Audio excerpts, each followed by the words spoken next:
السلام علیکم دوستو، کیسے ہیں آپ سب؟ میں زبینہ فیاض ایک بار پھر آپ کے ساتھ تو میں شروع کر رہی ہوں عکس پارٹ 2۔ لیکن ایک دن اس کا مان ٹوٹ گیا۔ ہفتے کی شام تھی اور روز کلب میں خاص پروگرام ہوتے تھے۔ اس دن عام لوگ بھی مہنگے ٹکٹ خرید کر کلب میں آ سکتے تھے، اور وہ لڑکی شاید پہلی بار اس کلب میں داخل ہوئی تھی۔ کلب کے تمام نوجوان ممبر اسے حیرت سے دیکھ رہے تھے، لیکن وہ ایک شان بے نیازی سے سامنے رکھے ہوئے بلوری گلاس سے کھیل رہی تھی۔ گھنے سیاہ بال جو اس کے دودھ جیسے چہرے کے گرد احاطہ کیے ہوئے تھے، بڑی بڑی روشن آنکھیں جن میں ایک دنیا سمٹ آئی تھی، ستواں ناک اور اس کے نیچے یاقوتی ہونٹ، سڈول اور متناسب جسم جس پر انتہائی قیمتی اور جدید لباس تھا۔ دانش نے بھی اسے دیکھا اور اس کا دل دھڑک اٹھا۔ یہی تو تھی جس کا انتظار تھا۔ اس کے قدم بے اختیار اس کی جانب اٹھ گئے۔ میں یہاں بیٹھ سکتا ہوں؟ اس نے لرزتی ہوئی آواز میں پوچھا، اور جھیل جیسی گہری آنکھیں اس کی طرف اٹھی۔ تشریف رکھیے۔ چاندنی کا ترنم ابھر آیا۔ وہ بیٹھ گیا۔ میں نے پہلی بار آپ کو یہاں دیکھا ہے۔ میں پہلی ہی بار یہاں آئی ہوں۔ آپ کے ملک میں اجنبی ہوں۔ اوہ، لیکن آپ یہاں کی زبان روانی سے بول رہی ہے۔ اس لیے کہ میرا خمیر یہیں سے اٹھا تھا۔ ایک سال کی تھی جب یورپ چلی گئی تھی۔ میرے والد کی افریقہ میں زمر کی دکانیں ہیں۔ میں نے پوری زندگی یورپ میں گزاری ہے، لیکن وطن کی زندگی اور اس کی طرز معاشرت سے دلچسپی رہی۔ والدین کے انتقال کے بعد میں تنہا رہ گئی۔ جب مجھے اپنا وطن یاد آیا اور تقریباً 1 ماہ قبل میں یہاں آ گئی۔ بڑی مسرت ہوئی آپ سے مل کر۔ میں یہاں کے ایک بڑے صنعت کار کا بیٹا ہوں۔ میرا نام دانش بیگ ہے۔ آپ کا نام پوچھنے کی جسارت کر سکتا ہوں؟ دانش نے مہذب لہجے میں کہا۔ تزئین علی، اس نے جواب دیا۔ بہت ہی حسین نام ہے آپ کا۔ یقیناً آپ کا یہی نام ہونا چاہیے۔ آپ نے فرمایا کہ آپ پہلی بار اس کلب میں آئی ہیں۔ کیا آپ نے اس کلب کی ممبرشپ قبول کر لی؟ نہیں، ابھی تک نہیں۔ یہاں کے کلبوں میں یہ کلب مجھے پسند آیا۔ ممبر بن جاؤں گی؟ تو پھر سمجھ لیجیے آپ ممبر بن گئی۔ آپ کو تکلیف کرنے کی ضرورت نہیں ہے۔ بے حد شکریہ، اس نے بڑی ادا سے مسکراتے ہوئے کہا۔ اس کی مسکراہٹ بھی قیامت تھی۔ کلب کے تمام لوگ حسرت و رشک سے اس جوڑے کو دیکھ رہے تھے۔ لڑکی کے انداز سے بھی یوں لگتا تھا جیسے اسے دانش کی قربت پسند آئی ہو۔ یورپ سے آنے کے بعد یہ شام دانش کی زندگی کی حسین شام تھی۔ وہ بہت خوش تھا۔ پھر مناسب وقت پر دونوں کلب سے اٹھ گئے۔ دوسرے دن ملاقات کا وعدہ لے لیا گیا تھا۔ دانش تمام رات اس کے خواب دیکھتا رہا۔ دوسرے دن اس نے سب سے پہلا کام یہی کیا کہ اسے کلب کا ممبر بنا دیا۔ اس شام وہ وقت سے پہلے ہی کلب پہنچ گیا تھا۔ اسے تزئین کا انتظار تھا، شدید انتظار، اور یہ انتظار نہ جانے کتنا کٹھن گزرا۔ 7:30 بجے وہ آ گئی اور دانش کا چہرہ کھل اٹھا۔ اس نے پہلے اسے کلب کے کاغذات پیش کیے اور تزئین نے شکریہ کے ساتھ انہیں قبول کر لیا۔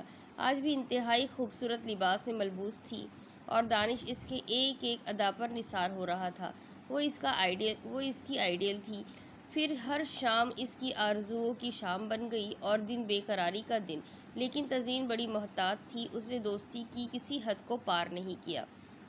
دانش اس کے سامنے دل کھول کر رکھ دیتا، اور اس کے ہونٹوں پر صرف مسکراہٹ رخصت رہتی۔ دانش نے کئی بار اسے اپنے گھر آنے کی دعوت دی تھی، لیکن وہ ٹال گئی۔ دانش نے کتنی ہی بار اس سے اس کے گھر کے بارے میں معلومات حاصل کی کہ وہ کہاں رہتی ہے، لیکن اس نے اس سے بھی معذرت کر لی۔ اس طرح کافی دن گزر گئے۔ دانش کا عشق جنون کی شکل اختیار کر گیا۔ اب اسے تزئین کے بغیر ایک پل چین نہیں آ رہا تھا۔ وہ اسے اپنا بنا لینا چاہتا تھا۔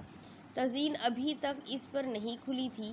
آج دانش نے طے کر لیا کہ وہ تزئین سے کھل کر بات کرے گا، اسے اپنی بے قراری کی داستان سنائے گا اور اس سے فیصلہ طلب کرے گا۔ جب تزئین آئی تو وہ اس کے حسن میں کھو گیا۔ اس کا دل ڈوبنے لگا۔ اگر تزئین نے اسے قبول نہیں کیا تو اسے کیا کرنا چاہیے؟ کیا خودکشی؟ بس اس کے علاوہ اور کوئی صورت نہیں رہ جاتی تھی۔ کافی دیر تک ان کے دوسرے دوست انہیں گھیرے رہے۔ بڑی مشکل سے انہیں تنہائی ملی، اور وہ زرعی فوارے کے قریب رنگین کرسیوں پر بیٹھ گئے۔ دانش نے بڑے جذباتی لہجے میں کہا۔ تزین اس نے بڑے پیار سے انداز میں اسے دیکھا۔ میں تم سے کچھ کہنا چاہتا ہوں۔ کہیے۔ تزین، میں کوئی اوباش انسان نہیں ہوں، نہ ہی لڑکیاں میری منزل رہی ہے۔ میں اپنی زندگی میں بہت محتاط رہا ہوں۔ میں نے ہر قدم بڑے غور اور فکر کے بعد اٹھایا ہے۔ ایک طویل عرصے سے میں تمہارے بارے میں سوچ رہا ہوں تزین۔ میں تمہیں ہمیشہ کے لیے اپنا لینا چاہتا ہوں۔ اگر تم میری رفاقت قبول کر لو تو مجھے زندگی مل جائے گی، ورنہ تمہارے اختیار ہے۔ تزین نے سنجیدگی سے اس کی باتیں سنی، کچھ دیر سوچتی رہی، پھر بولی، تم نے بہت جلد بازی سے کام لیا ہے دانش۔ کیوں؟ دانش نے سوال کیا۔ تم میرے بارے میں کچھ نہیں جانتے۔ تم میری اصلیت معلوم کیے بغیر مجھے اپنانے کا فیصلہ کر بیٹھے۔ ممکن ہے میں وہ نہ ہوں جو تم سمجھتے ہو، اور اس کے بعد تمہیں پچھتانا پڑے۔ میں پچھتانا چاہتا ہوں تزین۔ مجھے میرے حال پر چھوڑ دو۔ تم جو بھی ہو مجھے قبول ہو۔ تمہارے والدین مجھے قبول کر لیں گے پوری خوشی کے ساتھ۔ مجھ پر اعتبار کرو۔ تب ٹھیک ہے، میں تیار ہوں، تزین نے کہا، اور فرط مسرت سے دانش کی زبان بند ہو گئی۔ اسے اتنی آسانی سے گوہر مقصود مل جانے کی امید نہ تھی۔ خوشی سے دیوانہ ہو گیا، اور جب حواس واپس آئے تو اس نے پوچھا، مجھے اب کیا کرنا ہوگا تزین؟ خاموشی سے شادی۔ میں تمہارے گھر آ جاؤں گی، وہیں پر مجھ سے شادی کر لینا۔ اس کے لیے تم اپنے والدین کو تیار کرو۔ تب پھر تم آج ہی میرے ساتھ چلو پلیز تزین، اب انکار مت کرنا، دانش نے بڑی عاجزی سے کہا، اور تزین تیار ہو گئی۔ تب دانش اسے اپنے گھر لے آیا۔ طاہرہ جہاں تزین کو دیکھتے ہی فریقہ ہو گئی، لیکن اختیار بیگ کی آنکھوں میں دلاویز کا چہرہ ابھر آیا اور وہ آبدیدہ ہو گئے۔ تاہم انہوں نے تزین سے اچھا سلوک کیا اور اس سے باتیں کرتے رہے۔ پھر جب وہ چلی گئی تو دانش نے اپنا مقصد ظاہر کیا۔ لڑکی مجھے بھی پسند ہے، لیکن اس کے بارے میں ہمیں کچھ بھی نہیں معلوم۔ مما اس کے والدین نہیں ہیں، وہ بیرون ملک سے یہاں آئی ہے، کوئی بھی نہیں ہے اس کا۔ ہم اسے یہیں لے آئیں گے اور یہیں اس کی شادی ہوگی۔ وہ کون ہے، کیا ہے، معلوم نہیں، ہمیں معلوم کرنے کی ضرورت بھی نہیں۔ یہ کام ایک ہفتے کے اندر اندر ہونا ہے۔ مجھے تزین کے علاوہ کچھ نہیں چاہیے۔ میں اختیار بیگ سے بات کرتی ہوں، طاہرہ جہاں نے کہا، اور موقع ملتے ہی مرزا اختیار بیگ کو پوری تفصیل سنا دی۔ تمہارا جو دل چاہے کرو وہ، لیکن میں مظلوم فیاض علی اور اس کی بیٹی کو مرتے دم تک بھول نہیں سکوں گا۔ میں اس کام میں حصہ نہیں لوں گا، ورنہ میرا ضمیر داغدار ہو جائے گا۔ میں شادی کی رات اس مظلوم لڑکی کا ماتم کروں گا، جس کا کوئی قصور نہیں تھا۔ بس خدا سے یہی دعا ہے کہ خدا دانش کا قصور معاف کر دے۔ میرا دل ہمیشہ ڈرتا ہے کہ کہیں دانش کو اس کے ظلم کی کوئی بڑی سزا نہ ملے۔ خدا نہ کرے، کیسی باتیں کر رہے ہیں آپ؟ دلاویز کا دکھ مجھے بھی ہے، لیکن گزری باتوں کو بھول جانا ہی بہتر ہے، طاہرہ جہاں نے لرز کر کہا۔ ہاں، ہم بھول سکتے ہیں، لیکن نہ جانے فیاض علی پر کیا گزری ہوگی۔ خدا جانے وہ اس صدمے سے جابر بھی ہو سکا ہوگا یا نہیں، اختیار بیگ نے ٹھنڈی سانس لے کر کہا۔ اختیار بیگ واقعی کسی کام میں شریک نہیں ہوئے، لیکن طاہرہ جہاں نے دل کے تمام ارمان پوری طرح نکالے اور تزین دانش کی شریک حیات بن گئی۔ دانش کی مسرتوں کا کوئی ٹھکانہ نہیں تھا۔ اس نے بڑے فخر سے کہا تھا، قلب صادق ہونی چاہیے، انسان کو اس کا مطلوب مل ہی جاتا ہے۔ ہزاروں آرزوئیں لیے وہ حجرہ عروسی میں داخل ہوا۔ سامنے ہی تزین سرخ جوڑے میں سمٹی بیر بہوٹی بنی بیٹھی تھی۔ لڑکی چاہے کتنی ہی ماڈرن کیوں نہ ہو، لیکن اس موقع پر وہ صرف لڑکی ہوتی ہے، اور حقیقت یہ ہے کہ وہ اسی روپ میں اچھی لگتی ہے۔ دروازے میں کھڑے ہو کر دانش نے اسے دیکھا اور تزین نے ہاتھ سے گھونگھٹ کھینچ لیا۔ دانش مسرت سے جھومتا ہوا اس کی مسہری کی طرف بڑھا، پھر اس نے جذبات سے لرزتی ہوئی آواز میں کہا، تزین۔ تزین کا سر کچھ اور جھک گیا، شاید وہ مسکرا رہی تھی۔ میں کتنا خوش نصیب ہوں تزین، میں نے زندگی میں ایک ہی چیز کی آرزو کی تھی جو مجھے مل گئی، اور میں بھی، تزین نے جواب دیا، لیکن اس کی آواز بدلی ہوئی تھی، ایک عجیب سی منمناہٹ سی آواز تھی۔ عجیب سا کھوکھلاپن اس کی آواز میں شامل تھا۔ دانش کو اس کی بدلی ہوئی آواز پر حیرت ہوئی اور وہ مسحری پر تزئین کے قریب بیٹھ گیا۔ پھر اس نے تزئین کا چہرہ اپنی طرف موڑ لیا اور لرزتے ہاتھوں سے اس کے گھونگھٹ کو پیچھے کیا، لیکن اس کے بعد اس کی ہجانی چیخ سے در و دیوار ہل گئے۔ وہ تزئین کا حسین چہرہ نہیں تھا، بلکہ اس کی جگہ ایک انتہائی خوفناک چہرہ نظر کے سامنے تھا، جس کے لمبے لمبے دانت مسکراہٹ کے انداز میں کھلے ہوئے تھے۔ یہ کیا مذاق ہے؟ یہ کیا تزئین تم؟ اس نے اچھلتے ہوئے دل پر قابو پاتے ہوئے کہا۔ مذاق نہیں ہے میری زندگی، یہ میں ہی ہوں، تمہاری محبوبہ، تمہاری آئیڈیل، تزئین نے بڑے پیار سے کہا، لیکن اس کی آواز میں چڑیلوں جیسی منمناہٹ تھی۔ خدا کے لیے مذاق مت کرو تزئین، یہ چہرہ غالباً یہ ماسک ہے۔ اف، خدا کی پناہ، اس قدر خوفناک مذاق! تم بہت ستم ظریف ہو تزئین، اس وقت تم میرے جذبات۔ دانش نے چکراتے ہوئے ذہن کو سنبھالنے کی کوشش کی۔ نہیں دانش، یہ میری اصل شکل ہے، بالکل اصلی چہرہ ہے، اسے غور سے دیکھ لو۔ ویسے تم نے کہا تھا کہ میں جیسی بھی ہوں تمہیں قبول ہوں، اب جیسی بھی ہوں تمہارے سامنے ہوں، تمہاری محبوبہ، تمہاری بیوی۔ تزئین، خدا کا واسطہ یہ مذاق ختم کر دو، ورنہ میرا ہارٹ فیل ہو جائے گا، دانش نے ڈوبتی ہوئی آواز میں کہا۔ نہیں ہوگا، میں دعویٰ کرتی ہوں، نہیں ہوگا، تمہارا ہارٹ فیل کبھی نہیں ہوگا۔ اب تم میرے شوہر ہو، میری مرضی کے بغیر تم مر بھی نہیں سکتے۔ یہ کہہ کر وہ اپنی جگہ سے ہلی اور مسحری سے نیچے اتر آئی۔ دانش نے دہشت بھری نگاہوں سے اسے دیکھا اور دوسرے ہی لمحے مسحری سے اتر کر بھاگنا چاہا، لیکن مسحری سے نیچے اترتے ہی اچانک اسے اپنا بدن بے جان سا محسوس ہوا۔ وہ جس جگہ کھڑا تھا وہاں سے ایک قدم بھی نہیں ہلا سکا، اس کے پیر جیسے جم کر زنجیروں سے جکڑ گئے ہوں۔ اس نے چیخنے کی کوشش کی، لیکن اس کی آواز حلق سے پھنس رہی تھی۔ تزئین دلہن کے خوبصورت جوڑے میں مٹکتی ہوئی اس کے قریب پہنچ گئی اور اس نے دانش کے سینے پر اپنا استخوانی چہرہ رکھ دیا، اپنے دونوں ہاتھ اس کے گرد لپیٹ لیے اور منمناتی ہوئی آواز میں بولی، میں تمہاری بیوی ہوں دانش، تمہاری زندگی، جسے پا کر تم بہت خوش تھے۔ تم نے اپنی مرضی سے مجھ سے شادی کی ہے، اب بھاگ کیوں رہے ہو؟ یہ ہماری قربت کی پہلی رات ہے، ہزارہا ارمانوں کی رات، اس رات یہ فرار کیسا؟ تمہیں خدا کا واسطہ تزئین، اگر یہ مذاق ہے تو اسے ختم کر دو، میں اسے برداشت نہیں کر پا رہا۔ نہ جانے کس طرح دانش نے آخری اپیل کی۔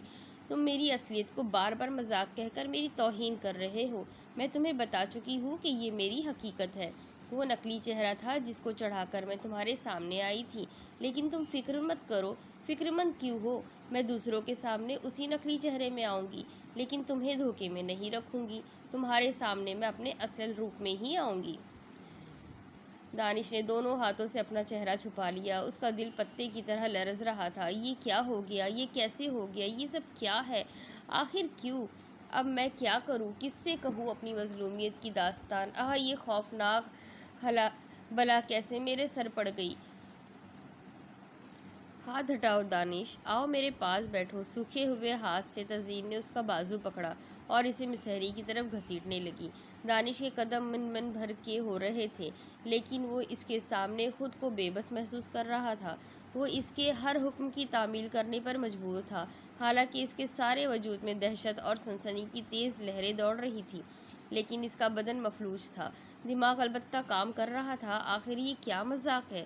ایسا کیسے ہو سکتا ہے؟ تزئین تو بے پناہ خوبصورت لڑکی تھی، اس کے ارمانوں کا صحیح جواب، لیکن یہ اس کے اعضاء پتھرا گئے تھے۔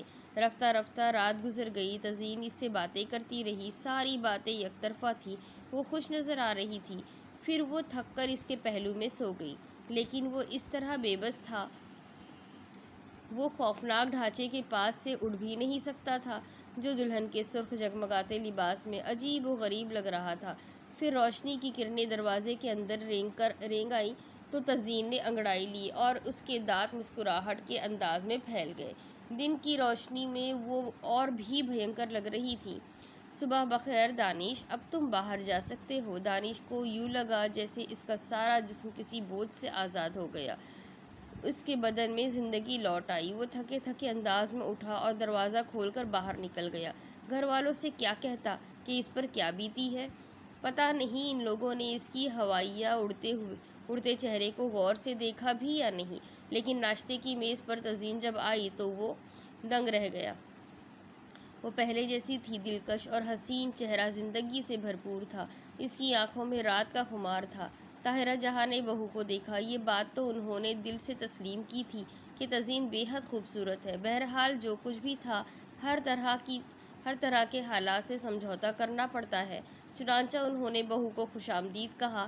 وہ اسے پسندیدگی کی نگاہ سے دیکھ رہے تھے، لیکن دانش کے دل کی جو کیفیت تھی وہی جانتا تھا۔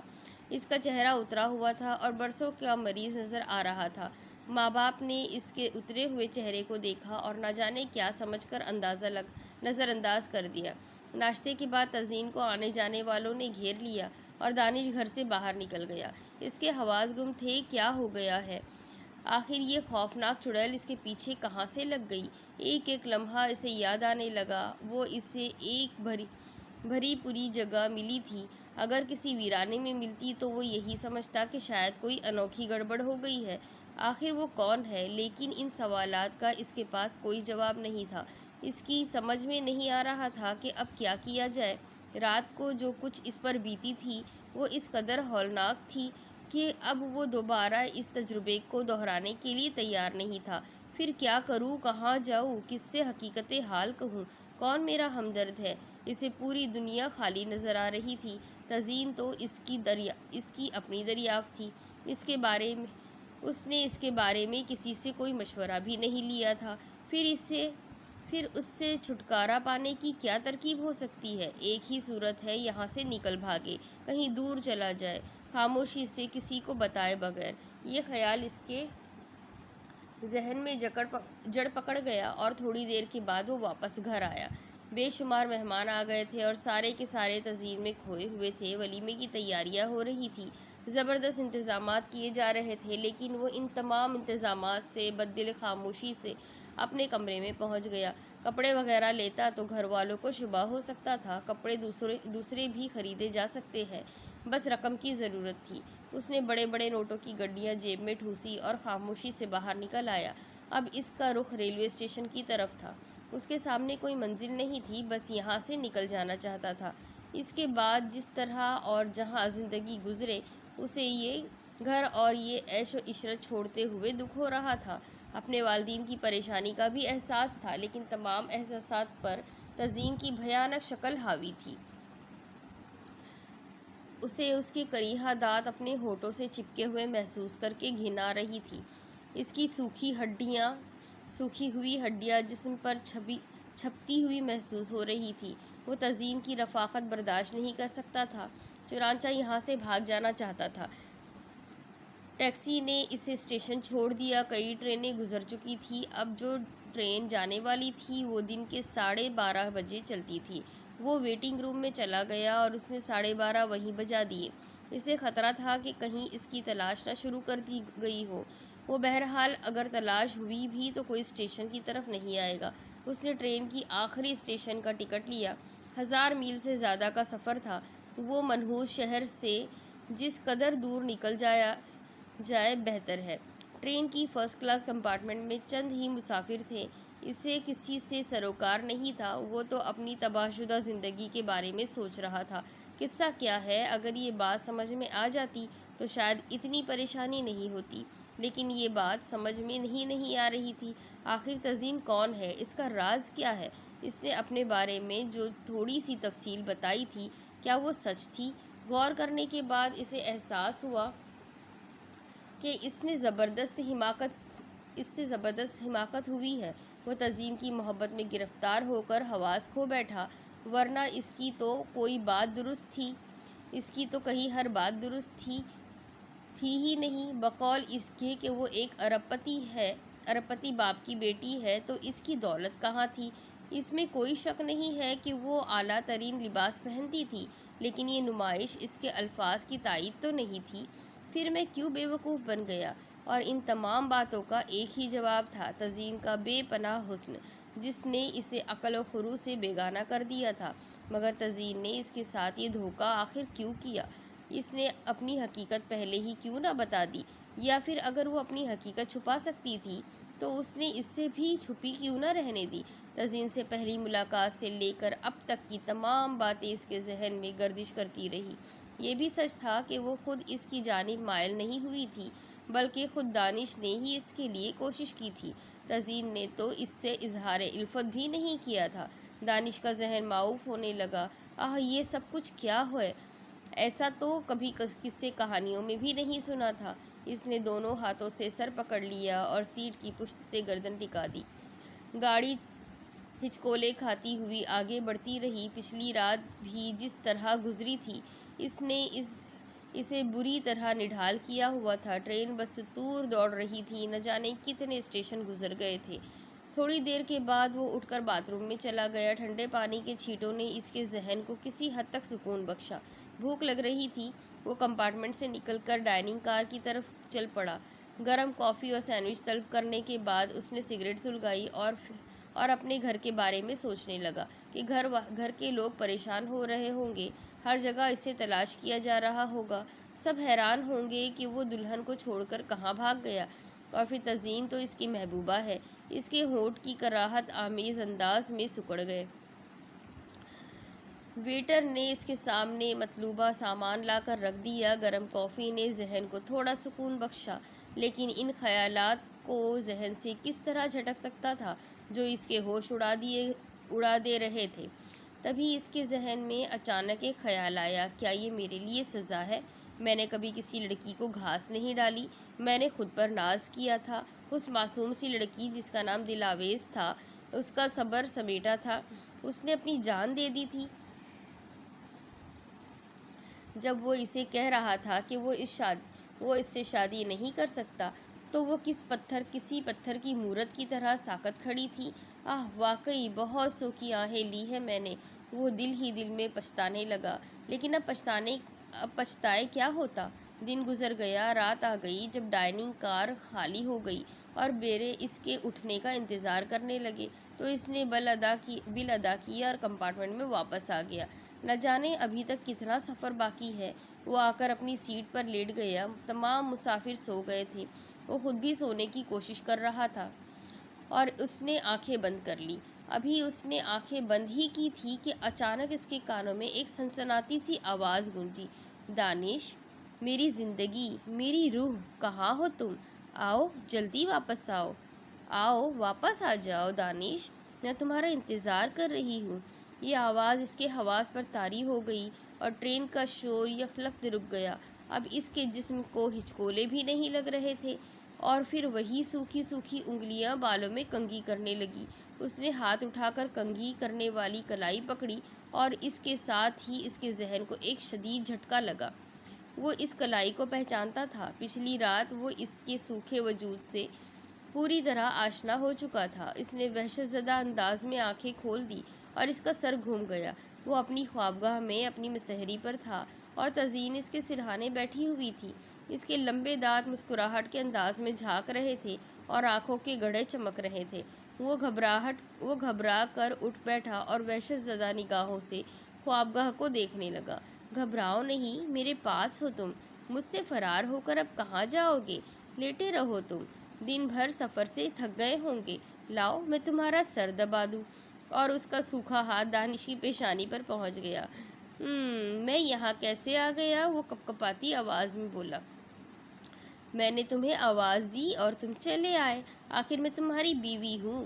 میری محبت معمولی نہیں، تم دنیا کے کسی بھی حصے میں چلے جاؤ، میں جب بھی تمہیں پکاروں گی تم میرے پاس چلے آؤ گے۔ گھر کے سارے لوگ تمہارے لیے پریشان تھے، لیکن میں مطمئن تھی۔ میں جانتی ہوں کہ میری محبت کے تار کمزور نہیں ہیں، میں جب بھی پکاروں گی میرے محبوب تم میرے پاس ہوں گے۔ تزئین کے جبڑے بھیانک انداز میں کھل گئے۔ دانش کے حواس گم ہو گئے تھے۔ کوئی بات جو سمجھ میں آتی ہو، یہ استخوانی ڈھانچہ اس پر مسلط تھا۔ لکڑیوں جیسے سوکھے ہاتھ محبت سے اس کے گرد لپیٹے ہوئے تھے۔